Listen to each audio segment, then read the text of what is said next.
चलो आज देखेंगे अध्याय 8A गुरुत्वाकर्षण। हेडिंग डालो।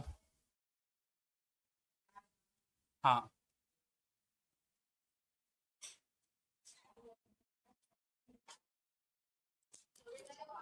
गुरुत्वाकर्षण।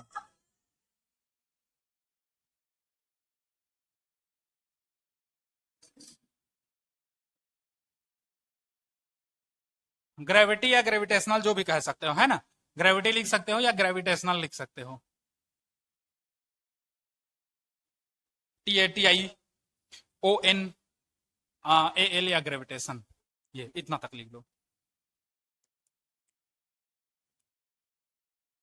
हो गया। हम्म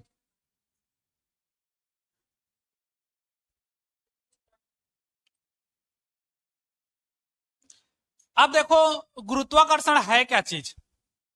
कोई वस्तु किसी दूसरी वस्तु को जिस बल से अपनी ओर आकर्षित करती है उसे हम लोग क्या कहते हैं, गुरुत्वाकर्षण कहते हैं। वही हम लोग का क्या कहलाता है, ग्रेविटी कहलाता है। कोई कण, समस्त ब्रह्मांड में कुछ कुछ ऐसे कण होते हैं जो अन्य कणों को अपनी ओर आकर्षित करते हैं, है ना। उसी को हम लोग क्या कहते हैं, गुरुत्वाकर्षण कहते हैं। ठीक, तो हेडिंग डालो गुरुत्वाकर्षण, छोटा सा लिख लो, बता दे रहा हूं। चलो लिखो, समस्त ब्रह्मांड में, समस्त ब्रह्मांड में प्रत्येक पदार्थ के कण, समस्त ब्रह्मांड में प्रत्येक पदार्थ के कण दूसरे पदार्थ के कण को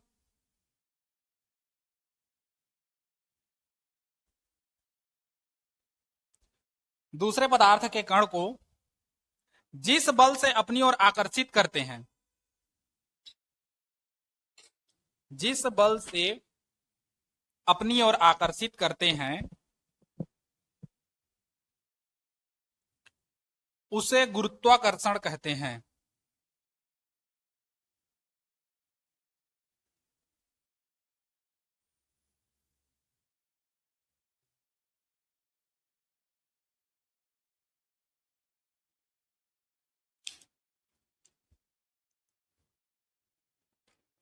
उसे क्या कहते हैं, हाँ, गुरुत्वाकर्षण। वही बल इच्छा मान के चलो, वही गुरुत्वाकर्षण बल है।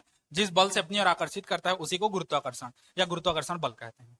ठीक, अच्छा, अब इसमें हम लोग को बहुत सारा टॉपिक पढ़ना है। केपलर का नियम थोड़ा सा देखना है ना, ज्यादा नहीं देखना है, थोड़ा सा देखना है।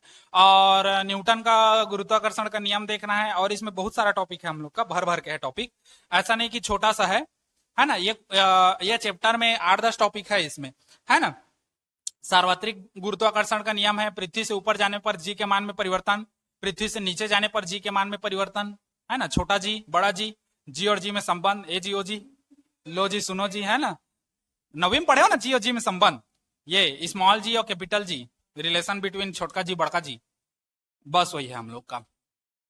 अब इसमें एक चीज समझो, तुम लोग को डिटेल बताता हूं जो तुम लोग का नहीं है, हमारे सनातन धर्म में है, वो हिंदू धर्म में।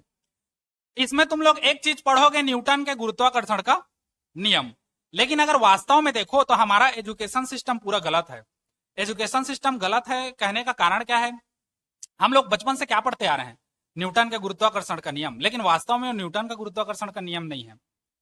आज से 1000 साल पहले ब्रह्मगुप्त नामक एक शख्स था या एक आदमी था, उसने अपने पुस्तक में 3 चीजें कही थी। क्या क्या कही थी, पहला, अग्नि का काम है क्या करना, किसी भी चीज को भस्म करना या जलाना। पानी का काम है किसी भी चीज को बुझाना, बुझाना कहने का मतलब शीतलता प्रदान करना। और वैसे ही पृथ्वी का काम है किसी भी वस्तु को या किसी भी चीज को अपनी ओर क्या करना, आकर्षित करना। ब्रह्मगुप्त के 500 साल बाद आया भास्कर। भास्कर ने उन्हीं 3 चीजों को उठाया जो ब्रह्मगुप्त ने अपनी किताब, किसी किताब पर लिखी थी।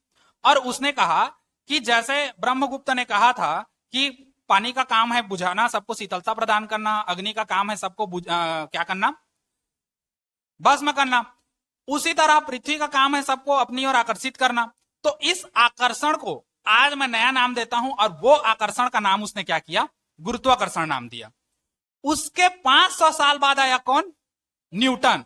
और हम लोग क्या पढ़ते हैं, न्यूटन के गुरुत्वाकर्षण का नियम। जबकि गुरुत्वाकर्षण का नियम किसका है, आज से 1000 साल पहले ब्रह्मगुप्त का है। सनातन धर्म हम लोग का इतना है। बोलो जय श्री राम। ठीक।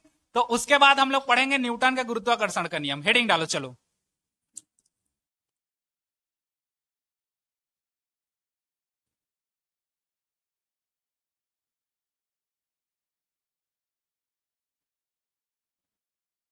न्यूटन के गुरुत्वाकर्षण का नियम, या ऐसे कर सकते हो न्यूटन के सार्वत्रिक गुरुत्वाकर्षण कर दो, थोड़ा सा इसी में चेंज कर दो। न्यूटन के, तुम लोग ऐसे करके डाल दो ना, सार्वत्रिक गुरुत्वाकर्षण का नियम।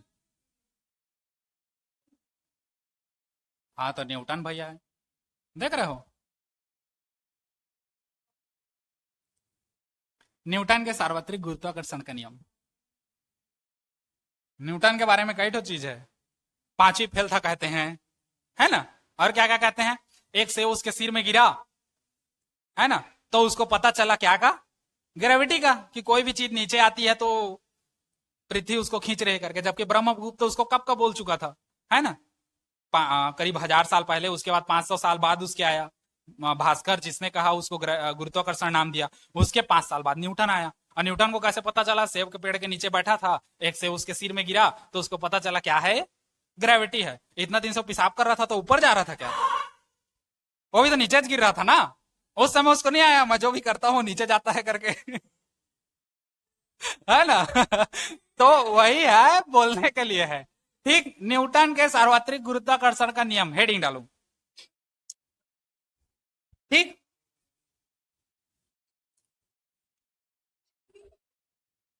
अब देखो, मान लो दो पिंड हैं, है ना, दो पिंड है, हम लोग दो पिंड ले लेते हैं। एक m1 द्रव्यमान का है और एक क्या है, m2 द्रव्यमान का। m1 व m2 द्रव्यमान की दो वस्तुएं हैं, है ना, या दो पिंड है जिनके बीच की दूरी क्या है, r है। इनके बीच का डिस्टेंस क्या है, r है। वह इन दोनों के बीच लगने वाला बल क्या है, F है, कैपिटल F। m1 और m2 दो द्रव्यमान की वस्तुएं हैं जिनके बीच का डिस्टेंस, जो दूरी है, वो r है, और दोनों के बीच लगने वाला बल क्या है, कैपिटल F है ना। तो ये जो बल F है, दोनों वस्तुओं या दोनों पिंडों के बीच लग रहा है, वो कुछ कुछ बातों पर निर्भर करता है। अब किन किन बातों पर निर्भर करता है उसी को हम लोग को इसमें देखना है। ठीक। अभी तुम लोग 11वीं में इसी को पढ़ रहे हो, ग्रेविटी का नियम, है ना। इसी से तुम लोग का तीन चीज बनता है, मतलब दो चीज, जिसको मिला के तीन चीज 12वीं में पढ़ोगे। एक गुरुत्वाकर्षण का नियम है, जहां m1 m2 द्रव्यमान का दो वस्तु है जिनके बीच की दूरी r है और उनके बीच लगने वाला बल क्या है, F है। जब 12वीं में जाओगे तो यही क्या हो जाएगा, दो आवेश हैं Q1 और Q2, इनके बीच का दूरी F है, सॉरी, इनके बीच लगने वाला बल F है और इनके बीच की दूरी क्या है, R है। सेम पढ़ोगे, सेम प्रोसेस आएगा। और उसके बीच फिर मैग्नेट में जाओगे, ध्रुव प्राबल्य में, तो m1 m2 द्रव्यमान का दो ध्रुव प्राबल्य है, इनके बीच का दूरी r है और इनके बीच लगने वाला बल F है। 12वीं में इसी से दो और डेरिवेशन होगा हम लोग का। ठीक। तो इसी से लगभग है, इसी से रिलेटेड है, कोई अंतर नहीं है हम लोग का। ठीक। तो हम लोग क्या करेंगे, इन्हीं के बीच हम लोग ज्ञात करेंगे कि F जो है, जो दो पिंडों या दो वस्तुओं के बीच लग रहा है बल, वो किन किन बातों पर निर्भर करता है हम लोग का। ठीक। तो चित्र बनाओ, फिर उसके बाद आगे चलते हैं।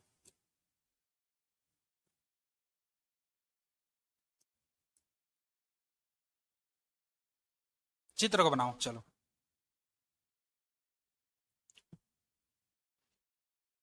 चलो, हो गया। चलो उसी में लिखो, ब्रह्मांड में, लिखने जानते हो ना ब्रह्मांड। हाँ चलो लिखो, ब्रह्मांड में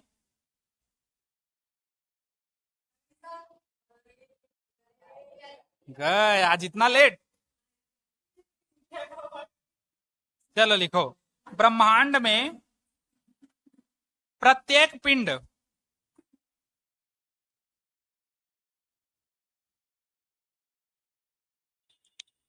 दूसरे पिंड को, प्रत्येक पिंड दूसरे पिंड को एक बल से आकर्षित करता है, एक बल से आकर्षित करता है, एक बल से आकर्षित करता है, यह आकर्षण बल, पूर्ण विराम करके लिखना, यह आकर्षण बल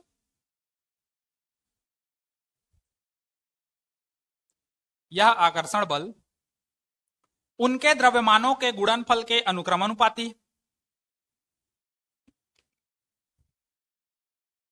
उनके द्रव्यमानों के गुणनफल के अनुक्रमानुपाती,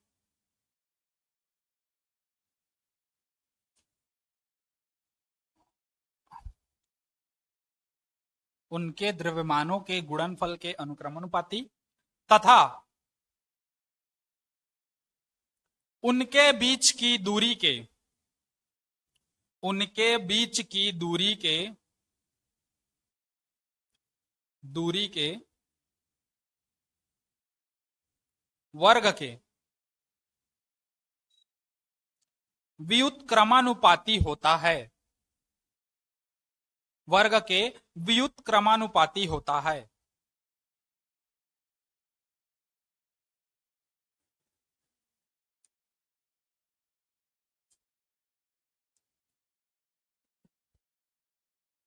हो गया। फिर देखो उसी में हम लोग लिखेंगे नीचे लाइन में पूर्ण विराम करके, चित्र तो बनाए हो, उसी के नीचे आएगा माना, पैराग्राफ चेंज करके लिखो, माना M1 व M2 द्रव्यमान के दो पिंड, M1 व M2 द्रव्यमान के दो पिंड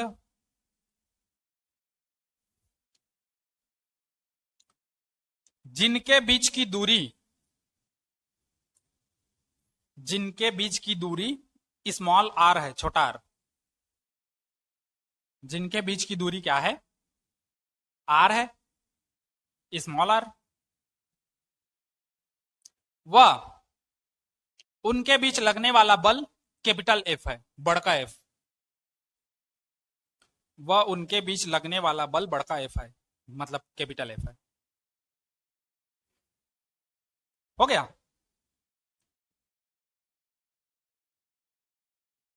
पूर्ण विराम कर दो।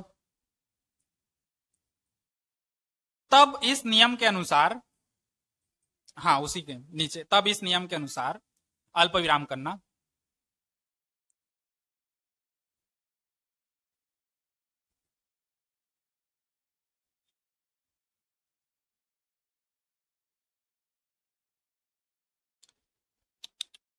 तब देखो इस नियम के अनुसार कैसा होगा, है ना।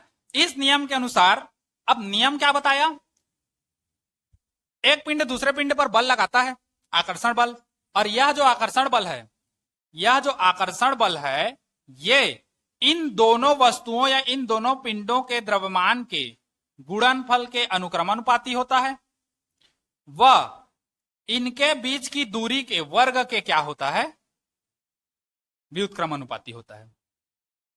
ठीक, इसको मानेंगे समीकरण 1 और इसको मानेंगे समीकरण 2।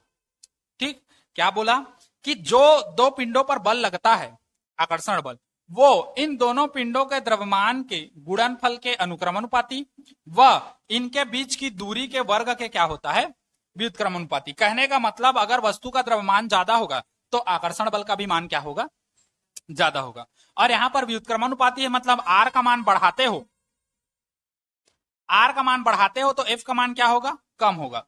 मतलब अगर दो पिंड एक दूसरे के पास में है तो आकर्षण बल का मान क्या होगा, ज्यादा होगा, और यदि इसी पिंडों को दूर लेके जाएं तो आकर्षण बल का मान क्या होगा, कम होगा। ये तुम लोग का कहां लागू होता है, केमिस्ट्री में, केमिस्ट्री में भी लागू होता है, यहीं पर भी लागू होता है। नाभिक रहता है, नाभिक में बहुत सारा कक्षा होता है ना, नाभिक के बाहर, है ना, और वहां सबसे बाहरी इलेक्ट्रॉन को निकालना आसान होता है, बाहरी इलेक्ट्रॉन को निकालना आसान होता है।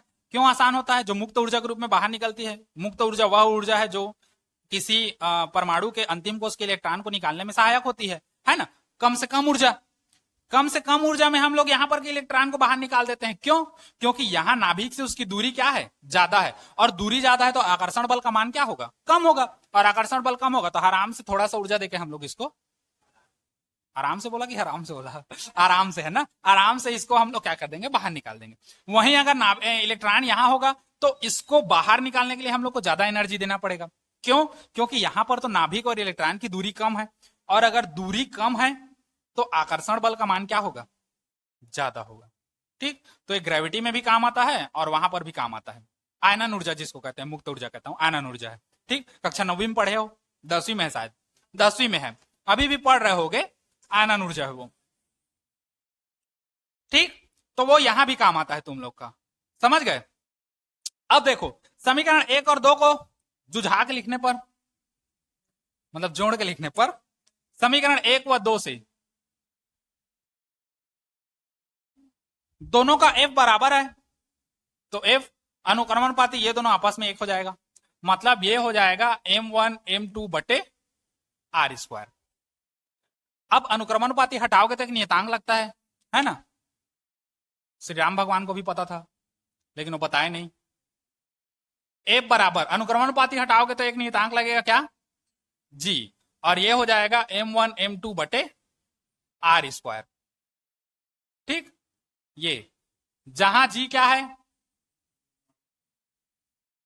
जहां g जो है एक नियतांक है जिसे सार्वत्रिक गुरुत्वाकर्षण नियतांक कहते हैं, है ना। हाँ, सार्वत्रिक गुरुत्वीय नियतांक कहते हैं, देखना।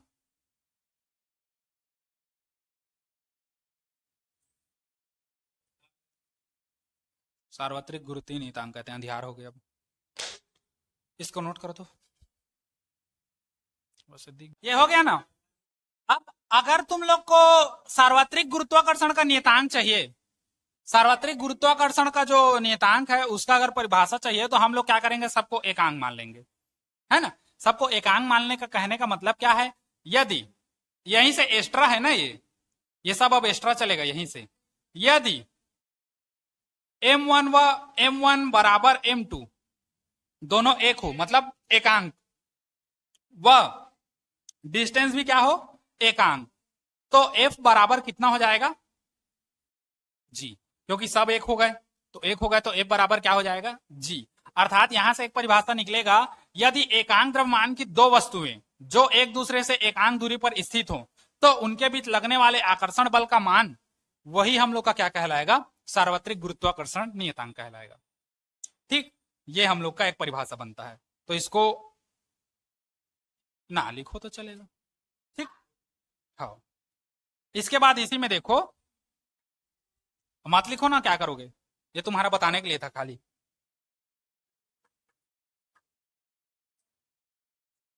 ठीक, अब इसमें कुछ कुछ नोट पॉइंट याद रखो। नोट पॉइंट कहने का मतलब इसका गुण, इसमें गुण याद रखो। पहला गुण क्या है, यह जो है, मतलब ये जो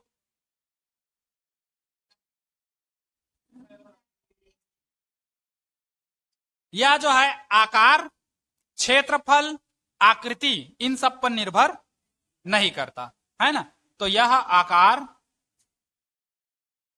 क्षेत्रफल व आकृति पर निर्भर नहीं करता। चलो लिखते जाओ, यह आकार, क्षेत्रफल, आकृति पर निर्भर नहीं करता, है ना। मतलब इसका मान कह दो, इसका मान कर दो, इसका मान मतलब जी का मान जो है आकार, क्षेत्रफल व आकृति पर निर्भर नहीं करता, चाहे वस्तु का आकार कैसा हो, क्षेत्रफल कैसा हो या आकृति कैसा भी हो, है ना। दूसरा चीज, यह केवल आकर्षण बल है, जो F है वह केवल कैसा है, यह केवल आकर्षण बल है। ठीक, हो गया।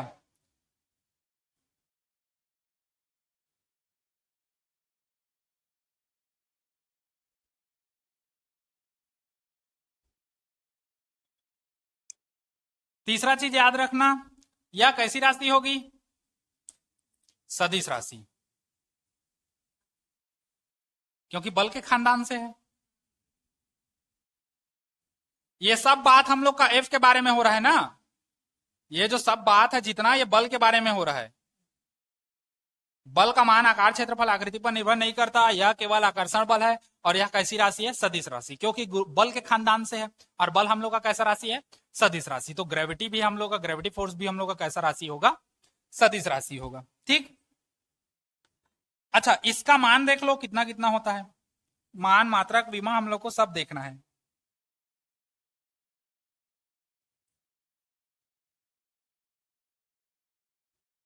इतना लिखो फिर आगे बढ़ते हैं।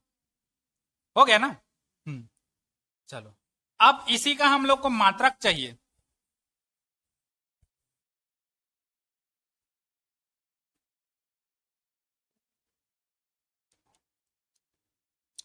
इसी में हमको क्या चाहिए? जी का मात्रक चाहिए। जी का मात्रक देखो कैसा होगा। तो जी को रखो, बाकी को पक्षांतर करो, तो एफ हो गया, गुणित क्या हो गया, ये इधर आएगा तो आर स्क्वायर बटे ये नीचे आएगा m1 गुणित m2। ठीक, मात्रक कैसे निकालते हैं वो सिखा रहा हूं। एफ हम लोग का क्या है? बल। बल का मात्रक क्या होता है? न्यूटन। अच्छा, तुम लोग का टेस्ट लिया था तो तुम लोग मात्रक में पूछा था, तो 10 मात्रक काहे दे रहे हो? कोई एक गलत हुआ तो तुम लोग का तो चाट डालोगे। मात्रक केवल एक ही दो।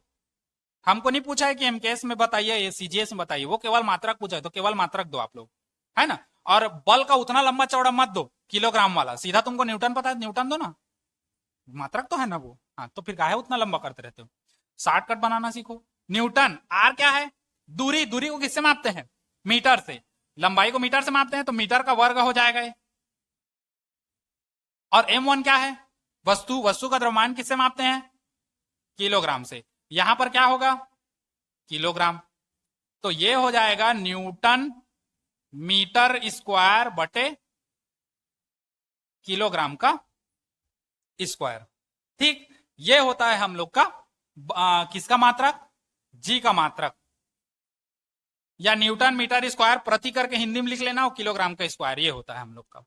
ठीक, ये होता है हम लोग का बल का मात्रक, है ना। अच्छा, जी का जो मान है ये कितना होता है? 6.67 गुणित 10 की घात 11, और फिर इसी को लिख देना, न्यूटन मीटर स्क्वायर प्रति किलोग्राम का स्क्वायर।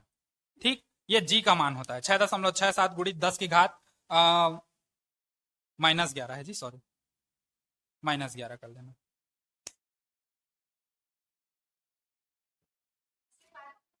हाँ हाँ, इसके बाद चालू करो, इसके बाद इसको लिखो, जी का मात्रक, है ना। इसको पॉइंट बनाओगे तो पॉइंट बना दो, चौथा पॉइंट। गुण के बाद छोड़ दो ना, गुण के बाद ये अलग है। जी का मात्रक, और उसके बाद जी का विमा देख लेना, विमा छोटा सा है। विमा भी निकालना बता दूंगा, कैसे कैसे विमा निकालते हैं उसको, इतना को नोट करो फिर।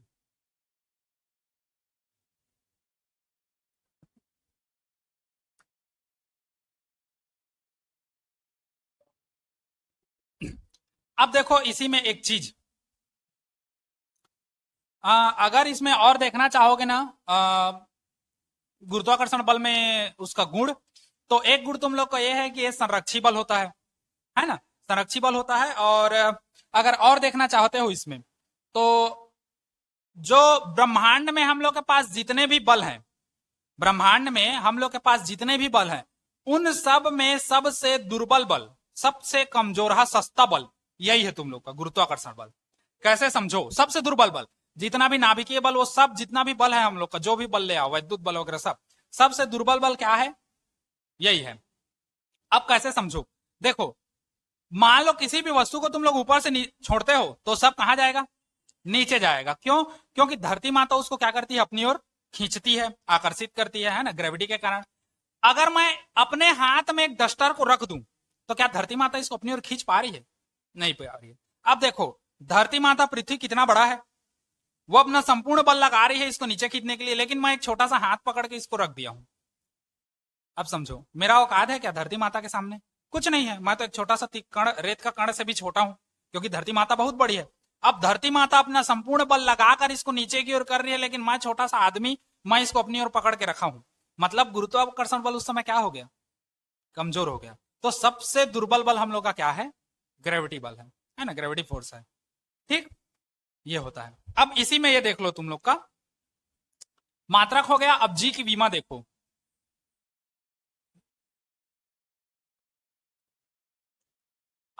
जी की विमा देखते हैं।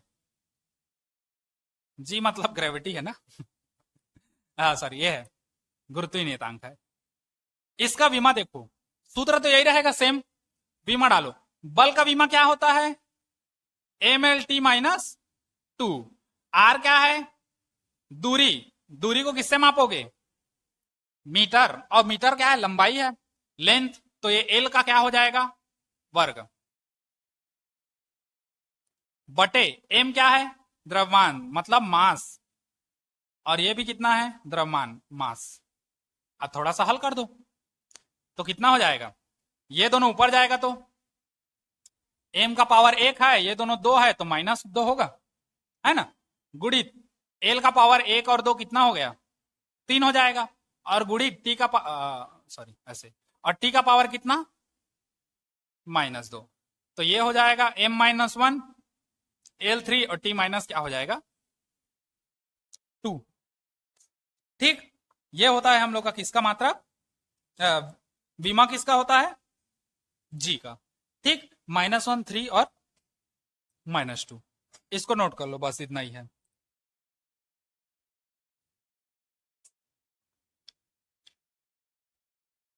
और इसको सार्वत्रिक गुरुत्वाकर्षण क्यों कहते हैं, सार्वत्रिक कहने का मतलब है वो सब जगह, है ना, हर स्थान पर हर प्लेस पर काम करेगा ये, इसलिए इसको सार्वत्रिक कहते हैं। चलिए नोट करिए, फिर अगला टॉपिक में चलते हैं। चलो अब हेडिंग डालो, जी और जी में संबंध, छोटका जी बड़का जी में संबंध।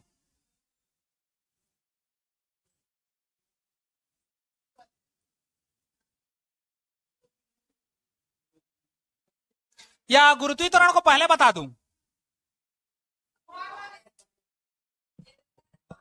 तुम लोग तो शुरू में वो बचपन में पढ़े हो छोटा जी, हाँ मतलब बचपन में कहने का मतलब 9वीं में पढ़े हो, तो एक काम करो ना, ऐसे हेडिंग डाल दो जी, और साइड में लिख दो गुरुत्वीय त्वरण, छोटा सा बता दे रहा हूं, है ना, उसके बाद जी और जी में संबंध देख लेंगे। चलो, नहीं तो फिर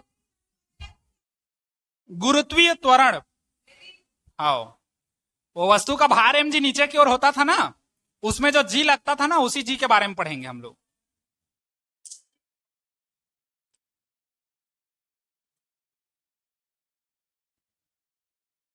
इसको देख लेते हैं, उसके बाद छोटका जी बड़का जी में संबंध देखेंगे, है ना।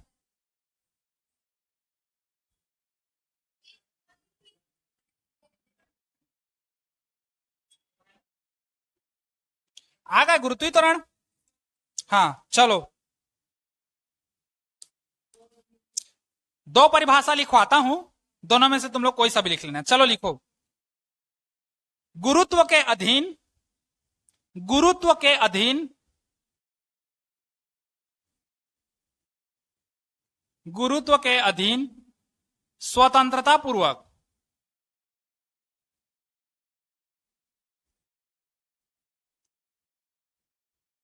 गिरती हुई, गुरुत्व के अधीन स्वतंत्रता पूर्वक गिरती हुई वस्तु में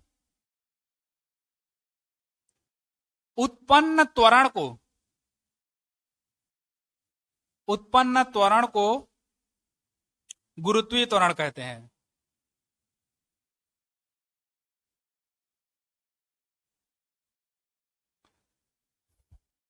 अथवा एक परिभाषा और देख लो इसी में, है ना, उसी में लिखो, गुरुत्व के अधीन स्वतंत्रता पूर्वक गिरती हुई वस्तु में, हाँ आधा लाइन वही रहेगा, गुरुत्व के अधीन स्वतंत्रता पूर्वक गिरती हुई वस्तु में, या वस्तु के वेग में कर दो, वस्तु के वेग में, क्योंकि नीचे जाते जाओगे तो वस्तु का वेग कैसा होते जाता है, बढ़ते जाता है, तो वस्तु के वेग में एकांक समय में होने वाली वृद्धि को, हाँ एकांक समय में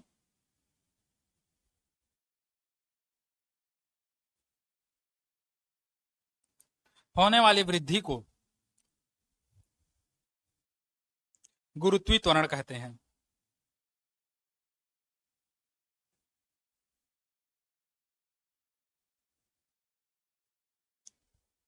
गुरुत्वीय त्वरण कहते हैं।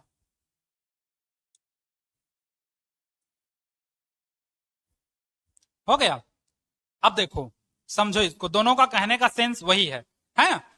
यदि हम लोग स्वतंत्रता पूर्वक कोई वस्तु को छोड़ दें ऊपर से, तो वस्तु कहां जाएगा?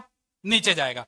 तो जब स्वतंत्रता पूर्वक वस्तु को छोड़ रहे हैं, तो एक धरती माता अपना एक ग्रेविटी फोर्स लगा रही है, जिसके कारण वस्तु के वेग में क्या हो रहा है? परिवर्तन हो रहा है। जैसे जैसे ऊपर से नीचे आओगे, ये तुम लोग का ऊपर है, ये क्या है? नीचे है। जैसे जैसे ऊपर से नीचे आओगे, वस्तु का वेग क्या होता है? बढ़ता है।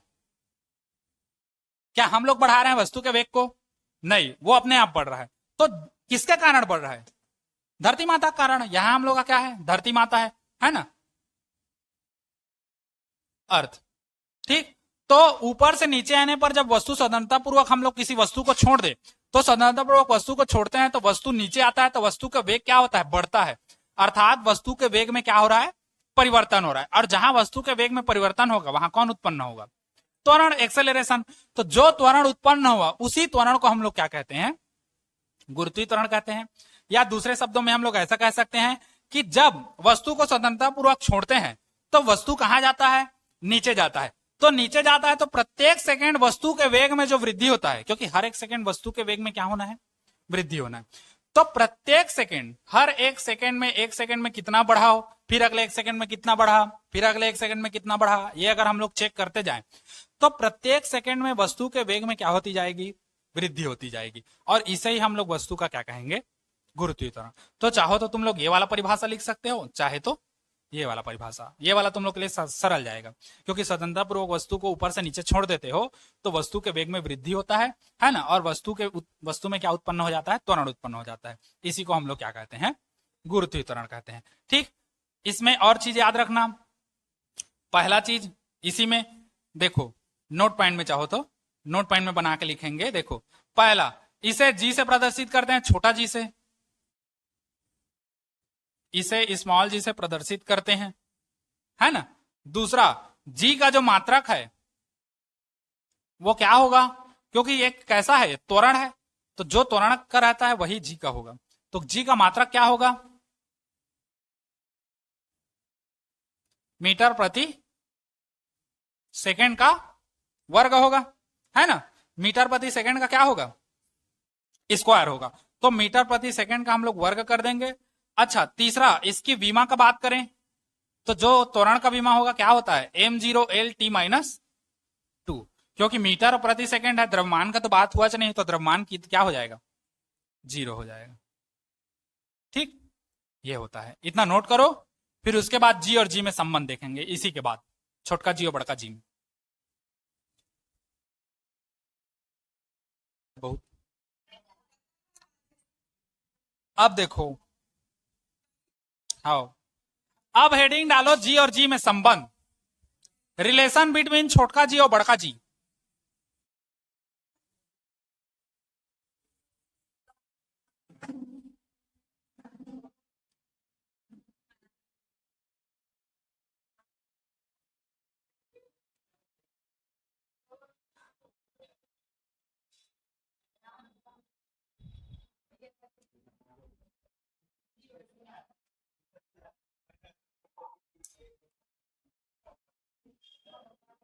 हेडिंग डालो।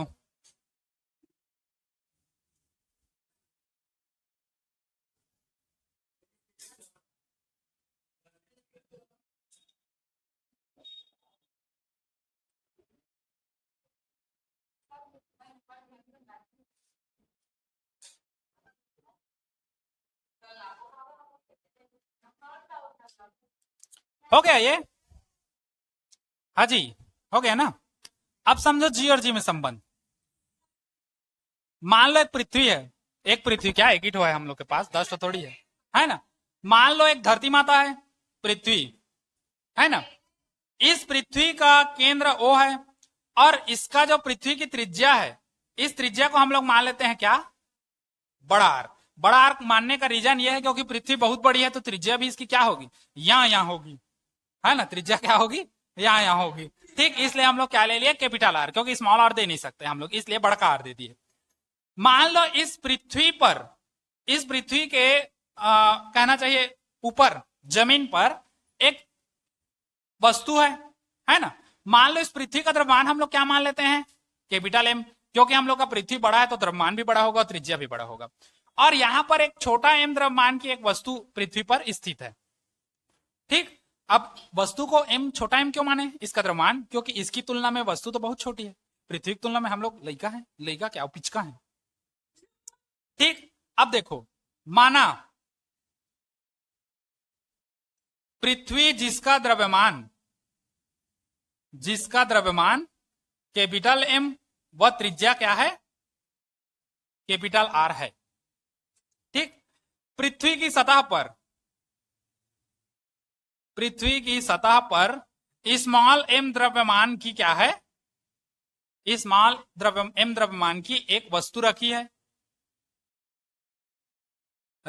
एक वस्तु स्थित है कर दो। तब वस्तु पर लगने वाले बल के बारे में देखते हैं। तब वस्तु पर लगने वाला बल, अब एम द्रव्यमान की वस्तु पर लगने वाला बल F बराबर क्या होगा, धरती माता इसको किधर खींचेगी, अपनी ओर। इस पर एक वस्तु का भार mg किधर की ओर कार्य करेगा, नीचे की ओर। इसको मानेंगे समीकरण 1। ठीक, अच्छा, इन दोनों के बीच एक सार्वत्रिक बल कार्य करेगा, कौन सा, न्यूटन भैया का काम करेगा। हाँ, तो गुरुत्वाकर्षण नियम से, या हम लोग कह सकते हैं सार्वत्रिक गुरुत्वाकर्षण नियतांक से, ऐसे करके भी ले सकते हो तुम लोग, दोनों में से कोई सा भी लेकर तुम लोग बना सकते हो उसको, है ना। तो एक हम लोग ले लेते हैं उसके लिए जो हम लोग जी का मान लाए थे ना, कैपिटल जी का, क्या लाए हो कैपिटल जी का, क्या लाए हो कैपिटल जी का। हाँ, तथा सार्वत्रिक गुरुत्वाकर्षण नियम से, गुरुत्वाकर्षण नियम से, अब समझना सार्वत्रिक गुरुत्वाकर्षण नियम क्या था, F बराबर m1 m2, ऐसे जी था ना, जी m1 m2 बटे आर स्क्वायर। ठीक, अब देखो ये दो पिंड हैं, दोनों के बीच का दूरी कितना है, आर, तो ये छोटा आर ना होके क्या हो जाएगा, बड़ा आर। अच्छा, द्रव्यमान दोनों पिंड का था, वहां पर m1 m2 लिए थे, यहां पर क्या है, बड़ा एम और छोटा एम है, तो m1 m2 ना होके क्या हो जाएगा हम लोग का, बड़ा एम व छोटा एम। ठीक, इसको मानेंगे समीकरण 2। कहां से आया, तुम लोग चाहो तो दे सकते हो, F बराबर जी m1 m2 बटे आर स्क्वायर, ये वाले सूत्र से आया है। ठीक, समीकरण 1 और 2 का तुलना कर दो, दोनों साइड एफ एफ बराबर है तो दोनों साइड का इधर भी बराबर होगा, है ना। दाया पक्ष बायां पक्ष बराबर है तो दाया पक्ष भी क्या होगा, बराबर होगा। तो इसी में देखेंगे समीकरण 1 और 2 से एम जी बराबर, ये हो जाएगा जी एम एम बटे क्या हो जाएगा, आर स्क्वायर होगा। दोनों साइड से एम और एम खत्म, तो जी बराबर हो जाएगा जी एम बटे आर स्क्वायर। यही जी और जी में क्या है, संबंध है, जी व जी में क्या है, हाँ, अभिष्ट संबंध। संबंध देते हो तो अभिष्ट लिख दिया करो, व्यंजक देते हो तो अभिष्ट व्यंजक लिख दिया करो। ठीक, वो जरूरी है, अभिष्ट है।